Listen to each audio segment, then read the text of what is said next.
தேவன் தைரியம் உள்ளவர்களின் தேவன். எப்ப தேவன் உன் கண்ணுக்கு தெரிவார் தெரியுமா? நீ வாழ்க்கையில துணிச்சலா தைரியமா சில முடிவுகளை எடுக்கும் பொழுதுதான் கர்த்தர் முன்னாடி தோணும். கிருபாசன தண்டையில நெருங்கி சேருகிற தைரியம் எதனாலே உண்டானது என்றால், தேவன் அன்பானவர் என்பதை சிங்காசனத்தை விட்டு இறங்கி சிலுவைக்கு வந்து மரித்து, மகனே நீ கிட்ட வா, நான் உன் மேல அவ்வளவு அன்பா இருக்கிறேன் அப்படின்னு ஆண்டவர் அந்த வழியை திறந்து காண்பித்ததுனால அவருக்கு என்ன கெப்பாசிட்டி இருக்கு, உன்னை கொண்டு அவரால் என்ன செய்ய முடியும் அப்படின்றத வச்சுதான் தேவன் உன்னை பார்க்கிறாரு. Praise the Lord. Hallelujah.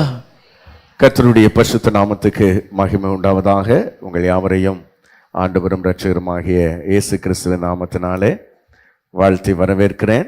நாம் எல்லாரும் சேர்ந்து சொல்லுவோம், ஆதியிலே அந்த வார்த்தை தேவனாய் இருந்தது, வார்த்தையினால் உலகங்கள் உண்டாயிற்று, வார்த்தையில் ஜீவன் உண்டு, வார்த்தையில் எனக்கு நல்வாழ்வு உண்டு, வார்த்தையில் எனக்கு சுகம் உண்டு, வார்த்தை என்னை புத்திமானாக்கும், வார்த்தை என்னை ஜெயங்கொள்கிறவனாய் மாற்றும், கேட்பேன், கீழ்ப்படிவேன், ஆசீர்வதிக்கப்படுவேன், நான் வந்த வண்ணமாக செல்ல மாட்டேன், கற்றுக்கொண்டோம் நன்மைகளை பெற்றுக்கொண்டோம் செல்லுவேன். ஆமென்.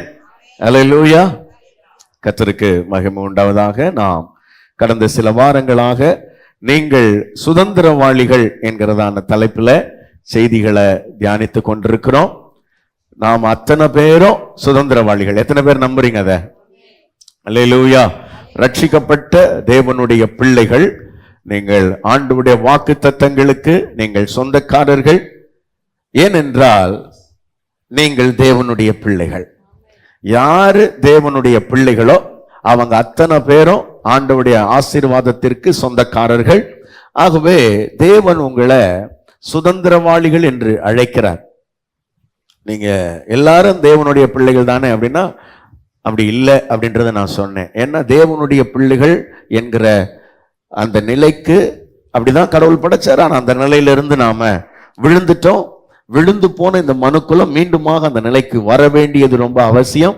அதைத்தான் நாம மறுபிறப்பு என்று சொல்லுகிறோம், புதிய சிருஷ்டி என்று சொல்லுகிறோம். ஆகவே ஒரு மனுஷன் மறுபடியும் தேவனுடைய பிள்ளையாக மாற வேண்டியது அவசியமா இருக்கிறது. அப்படி மாறின பிறகு அவர் சுதந்திரவாளி ஆகிறார். சரி, இப்ப தேவனுடைய பிள்ளைகள் ஆயிட்டோம் அப்படின்றதனுடைய அடையாளங்கள் என்ன அப்படின்றத நாம பார்த்துக்கிட்டு இருக்கிறோம். ஒன்று, முதல்ல சொன்னேன், நாம தேவனுடைய சாயலுக்கு ஒப்பான ஒரு புதிய மனுஷனை நாம உள்ளான மனுஷன்ல தரித்து கொண்டிருக்கிறோம். அது முதல் அடையாளம். தேவ சாயலா இருக்கிற ஒரு புதிய மனுஷனை நாம் தரித்து கொண்டிருக்கிறோம். ரெண்டாவது, அப்பா பிதாவே என்று கூப்பிட பண்ணுகிற ஒரு புத்திர சுவிகார ஆவி நமக்குள்ள இருந்து நாம தேவனுடைய பிள்ளைகள் தான் என்று உள்ள இருந்து ஆவியானவர் என்ன பண்றாருன்னா சாட்சி கொடுக்கிறார். இது ரெண்டாவது. மூன்றாவது முக்கியமான காரியத்தை நான் நேற்றைய தினத்துல போன வாரத்துல சொன்னேன். அது என்ன அப்படின்னா, நமக்கு கிறிஸ்துவின் சிந்தை உண்டாயிருக்குது. முதல்ல கிறிஸ்துவின் சிந்தை உண்டாயிருக்குது. நம்ம தேவனுடைய பிள்ளைகளாய் பிறந்ததுனால இப்ப நமக்கு புத்தி, பழைய புத்தி மாறி புது புத்தி வந்திருக்குது. பொதுவா நம்ம குடும்பத்துல பிறந்த உடனே சொல்லுவோம், அதுக்கு பாரு புத்தி பார், அவங்க அப்பா மாதிரியே இருக்குது, அம்மா மாதிரியே இருக்குது, தாத்தா மாதிரியே இருக்குதுன்னு சொல்லுவாங்க. ஆனா நீங்க இப்ப தேவனுடைய குடும்பத்தில் பிறந்திருக்கிறபடினாலே உங்களுக்கு தேவனுடைய புத்தி உண்டாயிருக்கிறது. ஆமென். பக்கத்துல பார்த்து சொல்லுங்க, தேவ புத்தி வந்திருக்குது உனக்கு. ஆமா, கிறிஸ்துவின் சிந்தை உண்டாயிருக்கிறது. எங்களுக்கோ கிறிஸ்துவின் சிந்தை உண்டாயிருக்கிறது. அந்த கிறிஸ்துவின் சிந்தைனா என்னன்றத நான் உங்களுக்கு போன வாரத்துல கொஞ்சம் சொன்னேன். இன்றைக்கு அதை தொடர்ந்து கிறிஸ்துவின் சிந்தை உண்டாகிறது மாத்திரமல்ல, நம்ம குணாதிசயங்களும், நம்ம பிஹேவியர், நம்ம கேரக்டர் எல்லாமே கிறிஸ்துவை போல மாறுகிறது என்று வேதம் சொல்லுகிறது.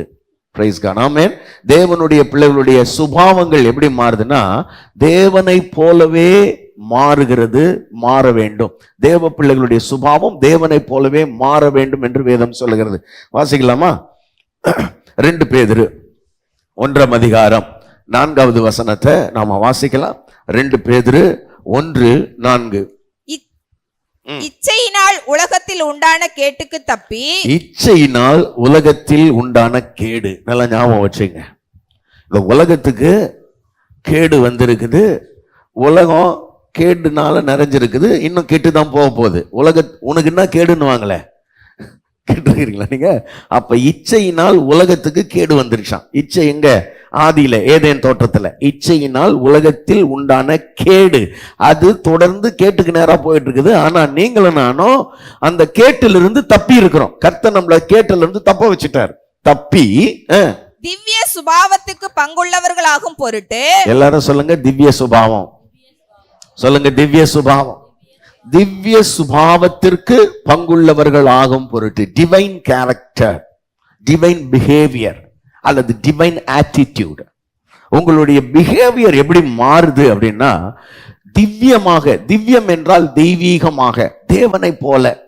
அப்ப ரட்சிக்கப்பட்டிருக்கிற நாம தேவனை போல சுபாவம் உள்ளவர்களாக மாறுவதற்காக கர்த்தர் என்ன பண்ணிருக்கிறார்னா, நம்மள தேவனுடைய பிள்ளைகளாய் மாற்றி இருக்கிறார். ஏன் அப்படின்னா, எப்ப இந்த உலகம் கெட்டு போச்சோ, எப்ப இந்த உலகம் பாவத்துல விழுந்ததோ, அப்ப நம்ம சுபாவம் எல்லாம் கரப்ட் ஆயிடுச்சு. மனுஷங்களுடைய சுபாவங்கள், எண்ணங்கள் எல்லாம் ரொம்ப கெட்டு போச்சு. கவனிங்க, மனுஷன் ஏன் நம்ம போன வாரத்துல படிச்சோம் இல்லையா, அந்த சிந்தையில பாருங்க, மனுஷன் பாவத்துல விழுந்த உடனே பயம், குற்ற உணர்ச்சி, ஒருவர் குறை சொல்லுதல், இப்படிப்பட்டதான எண்ணங்கள்லாம் வந்த உடனே அவங்களுடைய சுபாவங்களே மாறி போடுது. எப்படி மாறுது? அவங்க பிள்ளைங்க பிறக்கிறாங்க, ஒருத்தர் பகையினாலையும் பொறாமையினாலையும் நிறைந்தவர்களா. அவன் அடிச்சு இவன் வாழணும், அவன் முன்னேற்றம் அவனுக்கு பிடிக்கல, அவனை யாராவது மெச்சிக்கிட்டாங்கன்னா அதை பார்த்து இவனால என்ன பண்ண முடியல, சந்தோஷம் பண்ண முடியல. அப்ப அந்த கேரக்டர் என்ன ஆயிடுச்சுன்னா டோட்டலா கரப்ட் ஆயிடுச்சு. பிஹேவியரே மாறிடுது. இப்ப பார்த்தா ரொம்ப ஒரு மாதிரி ரஃபா பிஹேவ் பண்றான் இந்த காயின் ஆபேல் கிட்ட. அப்ப பாருங்க அருமையான தேவனுடைய பிள்ளைகளே, அப்படித்தான் இந்த ஆதாமுடைய வம்ச வழியில வந்த நாம எல்லாருடைய சுபாவங்களும் கெட்டு போய் ரொம்ப வித்தியாசமா பலவிதமான துன்மார்க்கமான சுபாவங்களால நாம நிறைந்தவர்களா இருக்கிறோம்.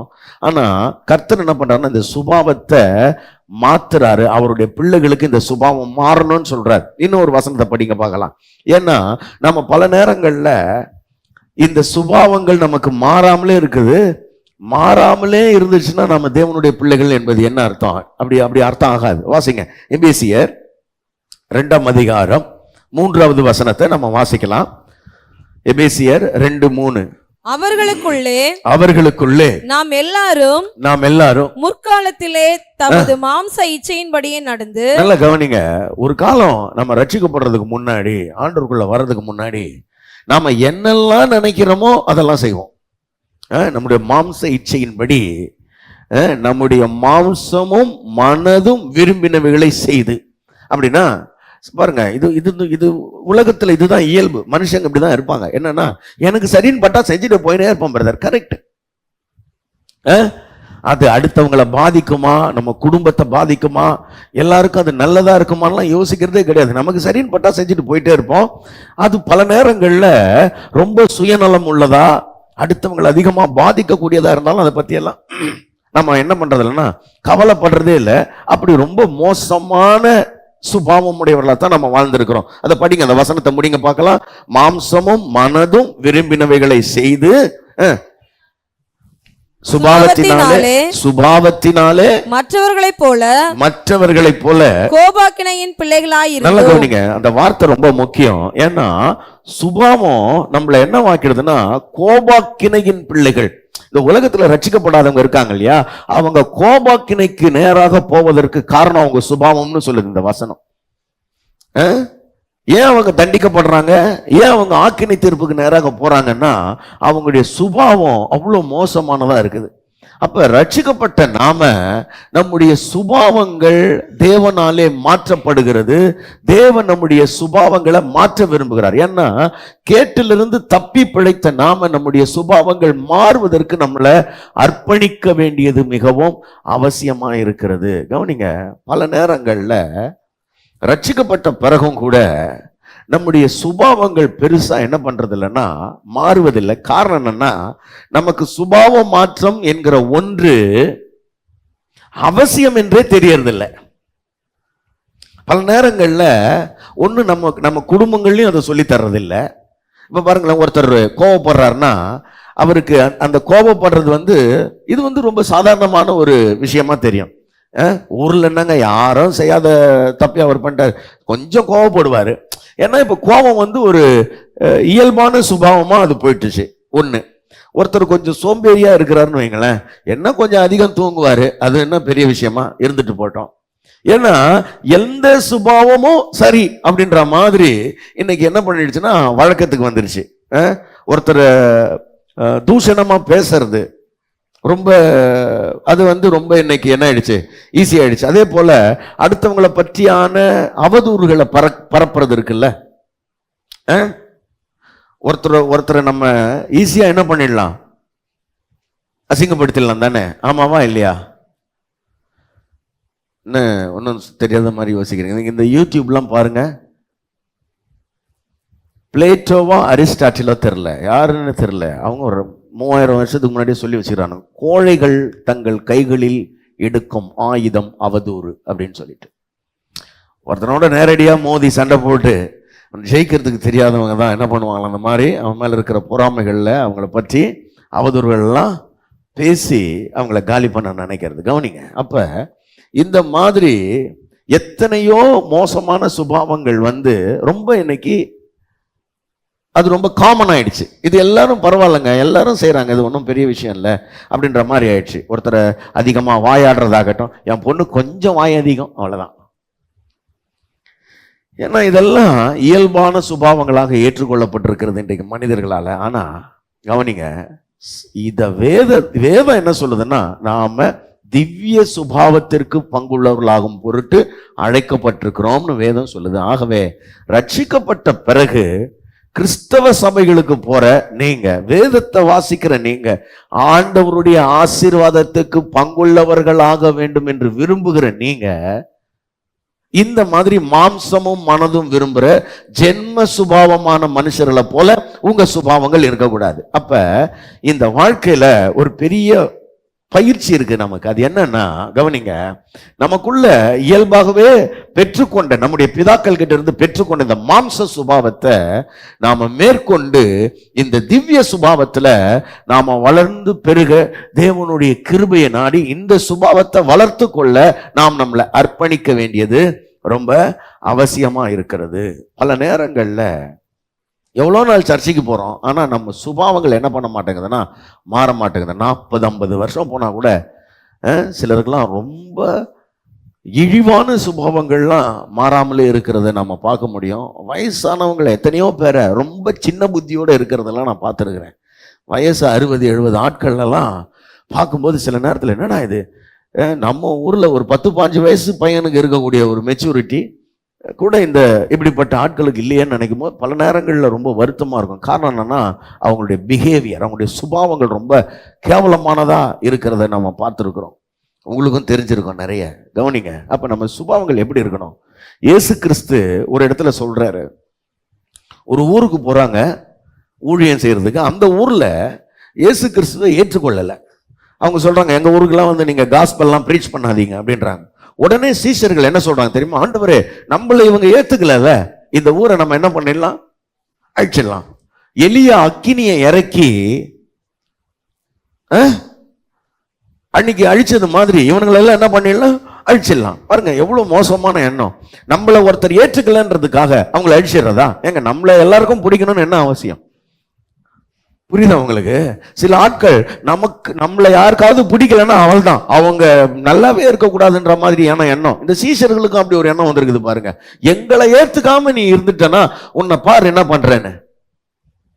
இன்னைக்கு கூட சரியா நிறைய சில ஆவிக்குரிய விசுவாசிகள் என்று சொல்லிக் கொள்றவங்களாம் என்ன தெரியுமா சொல்றாங்க? அவங்க சிலர்கிட்ட நீங்க இதெல்லாம் கேட்டிருப்பீங்க, நான்லாம் ஃபாஸ்டிங் போட்டேன்னு வச்சுக்க இருக்க மாட்டேன் நீ, ஐயோ பா, துண்டை காணும் துணியை காணும்னு நீ ஓடிடுவேன். நம்மளால பாட்டு வேற எழுதியிருக்கிறார், அவன் முட்டி போட்டு ஜெபித்தான் என்ன, நீ முதுகு, இதை வேற சத்தமா வேற வச்சு விடுறான் அப்பப்ப.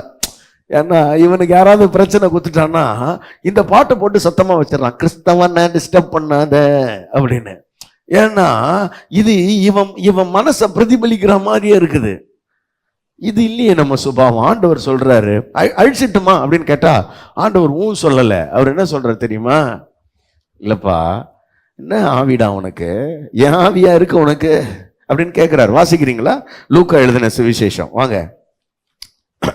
லூக்கா 9ஆம் அதிகாரம் 53வது வசனத்திலிருந்து 55வது வசனம் வரைக்கும் நம்ம போலாம், படிப்போம். அவர் எருசலேமுக்கு போக நோக்கமாய் இருந்தபடியினால் அவ்வூரார் அவரை ஏற்றுக்கொள்ளவில்லை. அவருடைய சீஷராகிய யாக்கோபும் யோவானும் அதை கண்டபோது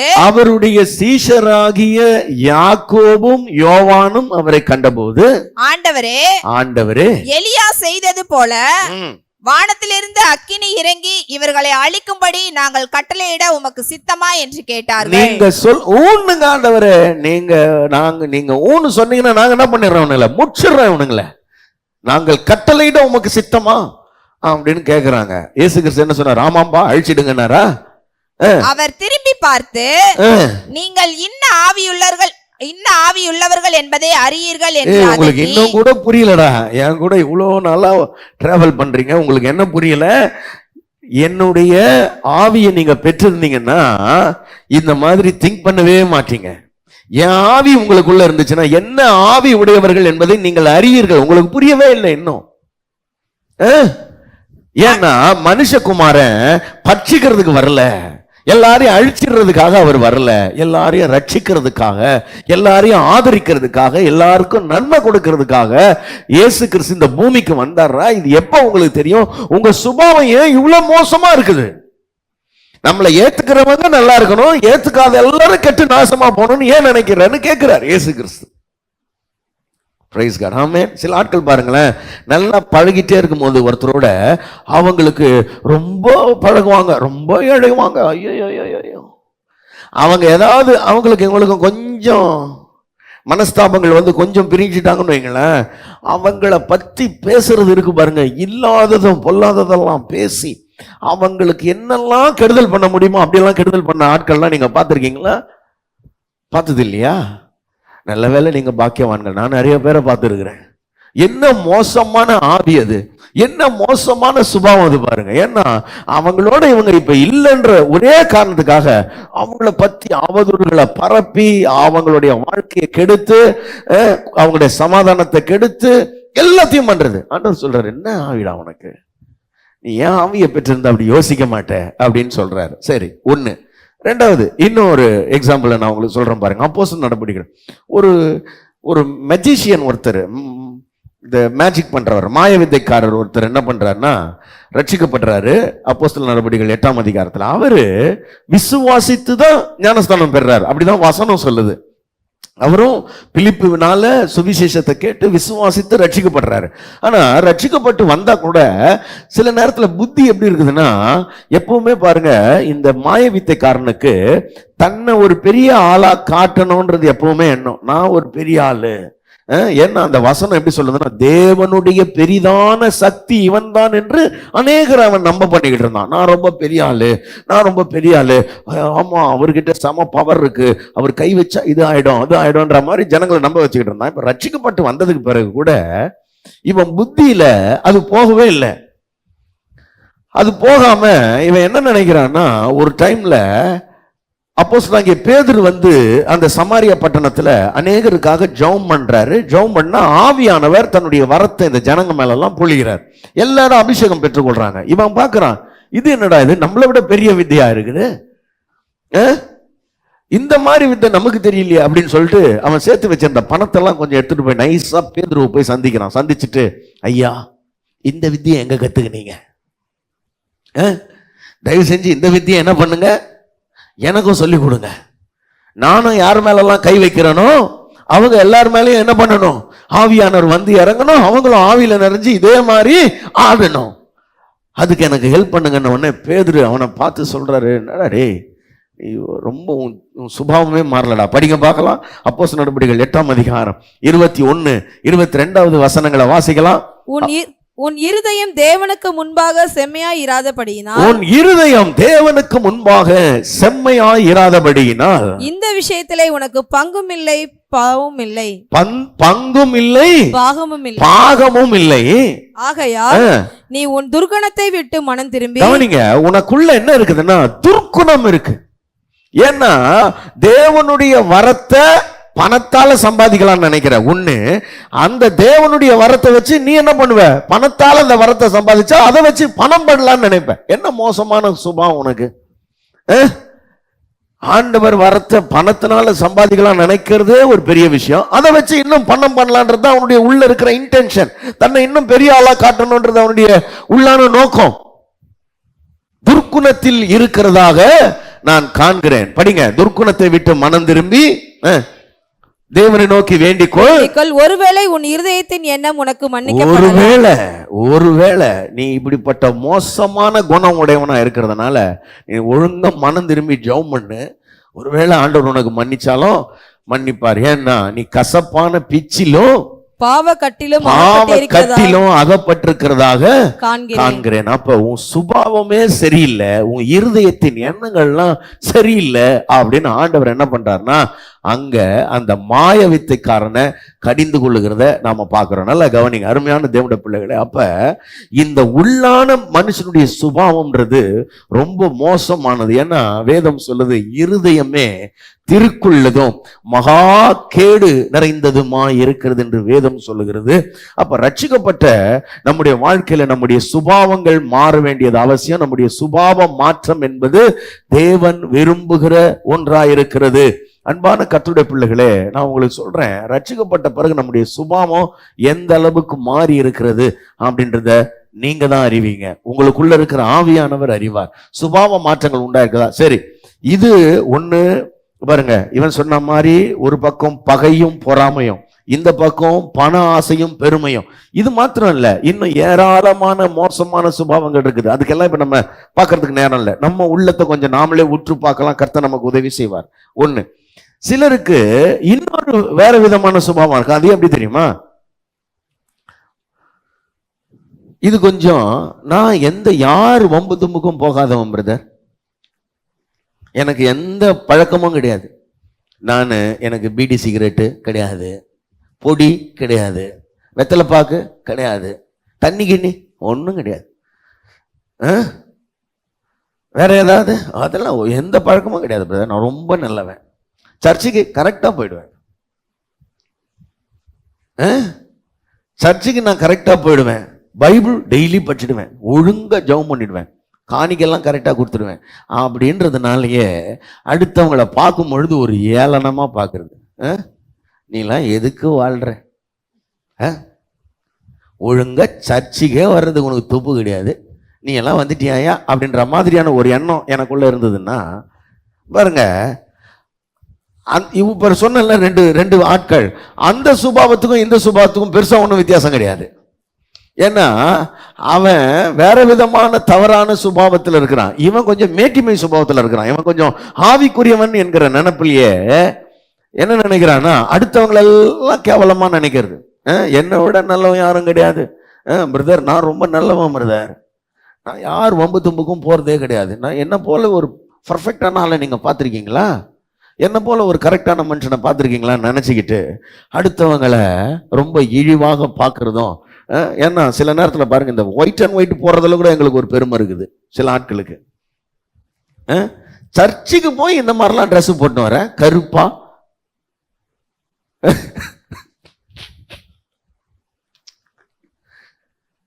இந்த நேரம் பார்த்து ஏதாவது டைலாக் ஞாபகம் வந்துருது நமக்கு. அதனால சில நேரங்கள்ல நாம என்ன நினைக்கிறோம்னா அடுத்தவங்களெல்லாம் இப்படி இழிவா பார்த்து பார்த்து நமக்குள்ள ஒரு பெரிய பெருமை, நம்ம ரொம்ப நல்லவன்ற மாதிரி. இதுவும் மோசமான சுபாவம் ஆண்டவருடைய பார்வையில. நகை போடாம இருந்தா நகை போட்டவங்களை பார்த்து அற்பமா நினைக்கிறது, நகை போட்டுக்கிட்டு இருந்தா போடாதவங்களை பார்த்து அற்பமா நினைக்கிறது, பைபிளை நிறைய படிச்சா படிக்காதவங்களை அற்பமா நினைக்கிறது, ஒழுங்கா சர்ச்சுக்கு வந்தா வராதவங்களை அற்பமா நினைக்கிறது. இதுவும் ஒரு விதமான மோசமான சுபாவமே. நான் சொல்றேன், அங்க நீங்க இதெல்லாம் ஒருவேளை கரெக்டா இருக்கலாம், இருந்தீங்கன்னா அதுக்கு பின்னாடி என்ன இருக்குதுன்னா ஆண்டவருடைய கிருபை, தேவன் என் மேல வச்ச கிருபைனால ஏதோ கொஞ்சம் சரியா இருக்கிறதுக்கு ஆண்டவர் கிருபை செஞ்சார், ஆகவே சரியா இருக்கிறோம். மற்றவங்களையும் அதே கிருபை தாங்கும், அதே கிருபை பலப்படுத்தும் என்கிறதான எண்ணம் நமக்கு உண்டாயிருக்க வேண்டியது அவசியமா இருக்கிறது. இல்லைன்னா சில நேரங்கள்ல நம்ம பாருங்க, இந்த பக்கத்துல ஒரு பக்கம் பாவமான சுபாவங்களோடவே வாழ்றவங்க இருக்காங்க இல்லையா, அவங்கள போலவே தான் இதுவும் ஒரு மோசமான சுபாவம். என்னன்னா இடம் தான் வேற. இது கொஞ்சம் தெரிஞ்சே இருக்கிறது, இது கொஞ்சம் தெரியாம நல்ல கௌரவமா ஒயிட் ஷர்ட்லாம் போட்டு நீட்டா இருக்கிற இன்னொரு பாவமான ஆட்கள். இந்த பரிசேய சதுசேய ஆட்களை மாதிரியான சமய மார்க்கமான ஆட்கள் இருக்காங்க பாருங்க, அவங்கள மாதிரி ஆட்கள். இது அந்த மாதிரியும் இருக்கிறது தேவனுக்கு பிரியம் இல்லை. அப்ப ரட்சிக்கப்பட்ட நாம நம்முடைய சுபாவங்கள்ல ஒரு பெரிய மாற்றம் உண்டாகணும். சுபாவ மாற்றம்ன்றது பாருங்க நம்ம எல்லாருக்கும் விருப்பம், ஆனா அதுல ஏன் பெருசா வளர முடியலன்னா, நான் சொல்றேன் உங்களுக்கு நல்லா ஞாபகம் வச்சுங்க, எப்ப உங்களுடைய சுபாவங்கள் மாற ஆரம்பிக்கும்னா வசனத்தை தியானிக்க மட்டும்தான் சுபாவ மாற்றம் என்பது வரும். இல்லைன்னா வசனத்தை தியானிக்காத யாருக்குமே சுபாவ மாற்றங்கள் வராது. நான் சொல்றது தியானிப்பது, மனப்பாடம் பண்ணுவது வேற. நான் சொல்றது மனப்பாடம் பண்ணுவது இல்லை, தியானிப்பது. சிலருக்கு நிறைய வசனம் மனப்பாடம் பண்றதுக்கு தெரியும், ஆனா மனப்பாடம் பண்றது நான் சொல்லல, தியானிக்கிறதுனா என்ன, வசனத்தை வாசிச்சு அந்த வசனத்திற்கு நான் என்னை ஒப்பு கொடுக்க வேண்டும் என்கிற எண்ணமும் அதை ஒவ்வொரு நாளும் பயிற்சி செய்வதற்கு நாம் நம்மளை அர்ப்பணித்ததுனால தியானம். சரியா? ஏன்னா அப்போஸ்தலர் நடபடிகள் 17ஆம் அதிகாரம் 11வது வசனத்துல நீங்க வாசிச்சீங்கன்னா, ஒரு பெராயா என்கிறதான ஒரு பட்டணத்தில் இருக்கிற ஒரு மக்களை பற்றி அங்க நம்ம வாசிக்கிறோம். இந்த சுபாவம் எப்படி மாறுகிறது அப்படின்றதுக்கான ஒரு காரணம் அங்கே சொல்லப்பட்டிருக்கிறது. நீங்க வாசிங்க பார்க்கலாம். அப்போஸ்தலர் 17:11.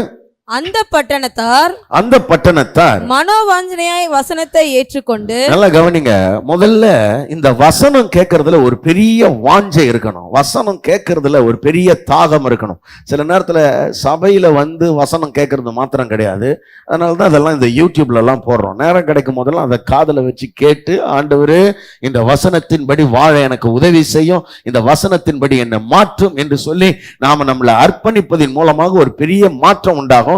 அந்த பட்டணத்தார் வசனத்தை மனோ வாஞ்சையா என்ன பண்ணி, வசனத்தை சொல்லுங்க, ஏற்றுக்கொண்டு. பக்கத்துல கைப்பிடிச்சு கேளுங்க, வசனத்தை ஏத்துக்கிறீங்களா? ஏன்னா வசனத்தை ஏற்றுக்கொள்வது ரொம்ப சாதாரணமான விஷயம் இல்ல, அது கடினமான விஷயம். பிரைஸ் காட், ஹல்லேலூயா. வசனத்தை ஏற்றுக்கிறது அவ்வளவு கஷ்டமான விஷயங்க. பக்கத்துல கைப்பிடி சொல்லுங்களேன், வசனத்தை ஏத்துக்கிறது அவ்வளவு கஷ்டமான விஷயம். வசனத்தை கேட்கறது வேற, ஏற்றுக்கொள்றது வேற. கேட்கறது எல்லாரும் கேட்பான், போற வரவங்களும் கேட்பான், ஆனா வசனத்தை ஏற்றுக்கொள்வது அப்படின்றது சற்று கடினமான விஷயம். அப்படின்னா என்னன்னா, வசனம் சொல்றதுதான் சரி, நல்லா கவனிங்க, வசனம் சொல்றதுதான் சரி, நான் தப்பு. ஆகவே வசனம் சொல்ற மாதிரி நான் என் வாழ்க்கையை மாற்ற வேண்டும் என்பதுதான் ஏற்றுக்கொள்வதனுடைய பொருள். ஆமென். விளங்குதா உங்களுக்கு? பாருங்களேன், சும்மா எக்ஸாம்பிளுக்கு ஒன்று சொல்றேன். பக்கத்தில் கைப்பிடி சொல்லுங்களேன், நான் சொல்றத சொல்லுங்க. பாருங்க, நீங்க இன்னும் கொஞ்சம் சரியாகணும். எப்படி இருக்கு உங்க மனசுக்கு? இதுவே கஷ்டமாகுது நமக்கு. இதையே நம்மளால என்ன பண்ண முடியல, நான் இன்னும் என்னையா சரியாகணும், இதையே ஏத்துக்க முடியல நம்மளால. சாதாரண ஒரே ஒரு லைன் இதையே ஏத்துக்க முடியல. ஏன்னா நான் இன்னும் கொஞ்சம் சரியாகணும்னு மனசுக்கு தெரிஞ்சா கூட அதை இன்னொருத்தர் சொல்லும் போது நமக்கு எப்படி இருக்குது, அது ரொம்ப கஷ்டமா இருக்குது. நீ சொல்ற பாரு நான் சரியாகணும்னு, அதான் எனக்கு என்னால் அதை ஜீர்ணிக்கவே முடியல. அப்படி ஒரு எண்ணம் வந்துடுது நமக்கு. புரியுதா உங்களுக்கு? நம்மளே சொன்னா கூட ஆமாமா சரியாகணும் தான், ஆனா இவரு சொல்ற அளவுக்கு நம்ம ஒண்ணும் இல்லையே அப்படின்ற மாதிரி நம்மளால என்ன பண்ண மாட்டேங்குது, ஒரு வரியை உங்களால என்ன பண்ண முடியலன்னா ஏற்றுக்கொள்ள முடியல. உங்க மனசு அதை அக்செப்ட் பண்ண மாட்டேங்குது. அப்ப வசனத்தை ஏற்றுக்கொள்ளுதல்னா இந்த முழு வேதத்துல ஆதியாகமத்திலிருந்து வெளிப்படுத்தின விசேஷம் வரைக்கும் நீங்க போனீங்கன்னா அதுக்குள்ள இருக்கிற விஷயங்களை ஏற்றுக்கொள்வது என்பது சற்று கடினமானது, அன்பான தேவனுடைய பிள்ளைகளே. அப்ப இதை மனோவாஞ்சியா ஏற்றுக்கொள்றது அப்படின்றது நமக்கு ரொம்ப அவசியமானது. ஏன்னா இதை ஏற்றுக்கொள்றதுல தான் உங்களுடைய வளமான வாழ்க்கையே அடங்கி இருக்குது. நான் சொன்னேன் இல்லையா, இந்த பூமியில் இருக்கிற எல்லா நன்மைகளையும் கர்த்தர் உங்களுக்காக வச்சிருக்கிறாரு. அப்ப இதை ஏற்றுக்கொள்வதன் மூலமா தான் நீங்க அதை சுதந்திரிக்க முடியும் என்று வேதம் சொல்லுகிறது. பிரைஸ் காட், ஹல்லேலூயா.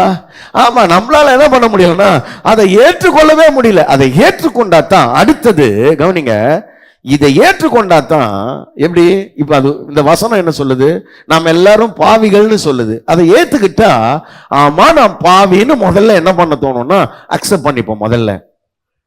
நான் பாவிதான், நான் விழுந்து போன மனுஷன்தான், நான் தவறுகள் உள்ளவன் தான், என் வாழ்க்கையில இன்னும் நான் சீர்படுத்தி கொள்ள வேண்டிய விஷயங்கள் இருக்குது, என்னை சரிப்படுத்தி கொள்ள வேண்டிய விஷயங்கள் இருக்குது, நான் திருத்தி கொள்ள வேண்டிய விஷயங்கள் இருக்குது, நான் இன்னும் சீர் பொருந்த வேண்டிய விஷயங்கள் இருக்குது அப்படின்னு நாம என்ன பண்ணுவோம்னா அதுக்கு அடுத்தது நம்மள ஆராய்வோம். காரியங்கள் இப்படி இருக்கிறதா என்று வேத வாக்கியங்களை தினந்தோறும் நல்லா கவனிங்க. ஒரு நாள் இன்னைக்கு சர்ச்சுக்கு வந்துட்டு அதோட அடுத்த வாரம் தான் பைபிளே எங்க இருக்குதுன்னு தேடுவோம். சில நேரத்துல நம்ம எங்க தானே வச்சேன். நான் சர்ச்சுக்கு போயிட்டு வந்து சில ஆட்கள் தேடினா பைபிள் வீட்லயும் இருக்காது. எங்க தான் விட்டீங்கன்னு தெரியல அப்படின்னா பாஸ்டரோட ஆபீஸ் ரூம்ல வந்து பார்க்கணும் நீங்க. ஏன்னா நீங்க அதை விட்டுட்டு போய் ஒரு வாரம் ஆச்சு. அல்லேலூயா. ஆமா, ரொம்ப பேர் அது ஏன்னா அதுக்கு வீட்டுல வேலை இல்லை, அதை இங்கேயே வச்சுட்டு போயிடுறான் பாவம். அது எதுக்கு இங்க வந்துகிட்டு சர்ச்சில் நீ சர்ச்சிலே இரு அப்படின்னு சொல்லிட்டு போயிடுறது பாருங்க. அப்ப தினந்தோறும் காரியங்கள் இப்படி இருக்கிறதா என்று அதை ஆராய்ந்து ஆராய்ந்து பார்த்து அந்த வசனத்திற்கு தங்களை ஒப்பு கொடுக்க தினசரி ஆராயிறாங்க. அப்ப வசனம் இதை சொல்லுது, ஆனா என் வாழ்க்கை இப்படி இருக்கு, வசனத்துக்கும் என் வாழ்க்கைக்கும் சரியா பொருந்த மாட்டேங்குது, வசனத்தோட என் வாழ்க்கை எப்படி பொருத்துவது, வசனத்துக்கு நேரா என் வாழ்க்கை எப்படி அலைன் பண்ணுவது, வசனத்துக்கு நேரா என் வாழ்க்கை எப்படி திருத்துவது என்று சொல்லி ஆராய்ந்து ஆராய்ந்து ஒப்பு கொடுத்து ஆண்டவரே இந்த வசனத்தின்படி வாழ கிருபைத்தார், வசனத்தின்படி வாழ கிருபைத்தார், என்னை மாற்ற என்னை சீர்படுத்துன்னு சொல்லி தங்களை ஒப்பு கொடுக்க அந்த கேரக்டர் என்ன ஆகுதான், தெசலோனிக்கேயில் உள்ளவர்களை பார்க்கிலும் அவர்கள் நற்குணசாலிகளாய் மாறினார்கள் என்று வசனம் சொல்லுகிறது. என் குணம் மாறும், சுபாவம் மாறும். வசனத்தை ஆராய சுபாவம் மாறி இந்த திவ்ய சுபாவம் நம்முடைய வாழ்க்கையில வளர்ந்து பெருகும். அன்பான கர்த்தருடைய பிள்ளைகளை பற்றி ஆராதனை நேரங்கள் ஞாயிறு காலை 7 மணி, மாலை 6:30 மணி. எங்களை தொடர்பு கொள்ள வேண்டிய தொலைபேசி எண்கள் 92-831-606662 98-406-7235. எங்களை தொடர்பு கொள்ள வேண்டிய முகவரி அகாப்பே சபை, எண் 189, EH ரோட், கொருக்குப்பேட்டை, சென்னை 6,21,000.